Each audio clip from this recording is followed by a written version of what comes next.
Greetings from Future Food Tech in San Francisco, where I've been chatting to industry stakeholders on everything from crossing biomanufacturing's valley of death to surviving the funding winter, to new HMOs for infant formula, and the next generation of cocoa alternatives. Not every ingredient has the luxury of just waiting for you high value market to start with, right? Yes. Sometimes you do have to start at the middle or maybe even a little bit towards the bottom. And for that, yeah, you do need some more advanced technologies to be able to achieve those unit economics. My favorite one today is continuous processing. Yes. I've been talking about this in a number of different contexts for a number of different kind of products, everything from pharmaceuticals to materials and especially food ingredients. Continuous fermentation is already a fairly well established process in the pharmaceutical world, not as well established in our world, in the food ingredient world. Checkerspot does what we would call a semi-continuous fermentation, so it's the very last step on the way to fully continuous, but we can't stop there because in order for that to really make any sense, we need also the fully continuous downstream processing, so that's the extraction, purification, refining. That would be a tour de force, but it is something that we are working on in particular. There are a number of partners that we're talking to about that as well too that I can't talk about in more detail, but that is a technology that I'm very excited about. You have one team for fermentation upstream and another team taking care of the downstream development. They are different teams, different leadership. And, not necessarily talking to each other every not stage. Not necessarily talking every stage. And then it's really common that companies invested a lot in fermentation and not that much in downstream. It happens. Yes. And this is a huge mistake because you can produce a lot, you can improve productivity, yield, anything, but if your downstream is not correct, you throw everything away, you know? Yes. Today, the bulk ingredients are enzymes and pharmaceutical products, and then it's making its way into the true bulk ingredient space, and we're really excited about some of the technology developments that are being secured these years, where 21st Bio is among the leaders, and there are certainly others too, where ovalbumin, BLG, caseins, alpha-lactalbumin are starting to come online at relevant price points. I think we will see in the next couple of years that we will unlock, below 15, even below $10 a kilo for some of these ingredients, which will bring us into the price range where we can long-term compete against animal-derived protein. I think what the biomanufacturing process really enables us to do is to get access to these really rare ingredients that were previously not available or available in such small quantities that we just can't use them efficiently at scale, right? So what we do is we really have the process down to enable companies to make ingredients that are already existing more efficiently and more cheaply, but also enter new markets that just weren't available before by using this technology.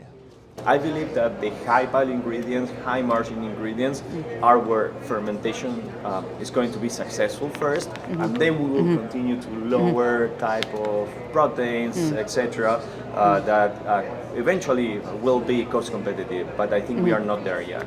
I think what many startups are forced to do is to use the strains that are readily available, either from academic labs or from some of the suppliers that are out there, and what they're typically selected for is speed in their ability to be manipulated. So they're really good for proof of concepts. But once you want to take them into industrial scale, where the conditions are very, very different than they are at lab scale, these strains are no longer thriving. And so their performance tends to decrease significantly. And it makes the iterations going from lab to pilot to full scale very, very tough, error prone, expensive and time consuming. So I think what we need to hopefully see in the industry is that we rally around a smaller number of chassis strains that are dedicated and optimized for thriving at full scale, such that we can avoid running into this slow iteration, expensive learning loop, but more in an engineering fashion, move predictably from lab scale to full scale production at the same technology performance as we have selected for in the laboratory. Companies like Laurus Bio, we are investing in large fermentation capacity. We have a vision to build 2 million liter fermentation capacity in the next few years. And we are on course with that vision. Our new site is going to come up in October this year with 500,000 additional capacity. So we are making inroads, and I'm sure like 3-4 years down the line, this will become real, right? Raising money has indeed been pretty challenging, especially for venture capitalists and the like. I think that one of the smart ways that we've figured out how to bring in cash to the business is to do paid pilots with coffee factories that have the waste stream and are interested in basically doing paid R&D of looking at their waste, understanding sort of what value is in there and what applications in the chocolate market can be done. We did one with Nabeiro Group in Portugal, which was very helpful for the business and for them. And the same can be done with companies that are buying chocolate or cocoa that are looking to figure out, can they look at substitutes? But it's not easy to do. Not everyone wants to pay. One of the big things we did is just take a step back and look at what are the biggest areas of the market that make sense for us to focus on, right? So blue cheese, phenomenal product our team developed, but fairly small market and very difficult to make. So we decided, let's just go after the biggest prize, which is mozzarella. 40% of the US cheese market, which is about 15 billion pounds, so 5 billion pounds is mozzarella roughly. And that's really where our proprietary protein, which we call casein, which mimics a lot of the functionality of casein, really shines. What we have learned is that they're actually really looking to expand HMOs into other age categories. So they really like the ingredients that they have available. They've done well with HMOs in premium infant formulas, but a lot of these companies have also funded like clinical trials in other populations across the lifespan. So they want to see them in pediatric children's nutrition, as well as in food products and beverage products for all ages. And so they're really thinking about HMOs as part of their health and wellness specialized nutrition portfolios.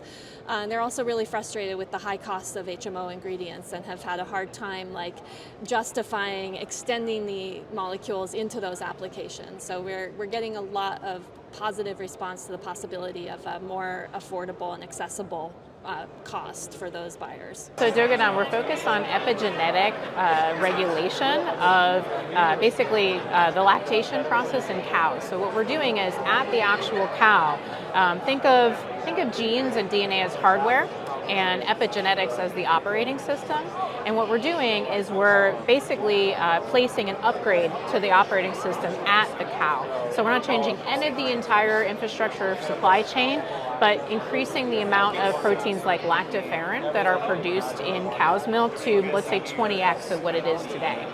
So it's kind of what we see in colostrum, but doing that throughout the entire lactation cycle. So the Institute of Food Technologists, we're on a mission to advance and promote the science of food and its application. And so we really designed a product development platform that takes that mission and puts it into practice, where we've taken IFT's proprietary knowledge and insight, and we've designed a platform that puts science at the center. It leverages artificial intelligence in order for users to really tap into that knowledge to accelerate what they do.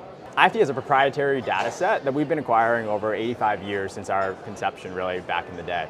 That includes things like the Journal of Food Science, comprehensive reviews in food science and food safety, Food Technology magazine, a lot of content that has been curated by our community that is peer-reviewed and trusted, allowing us to really kind of set ourselves apart from other technology or AI providers, where we've designed the system to really tap into that proprietary data set in order to accelerate R&D.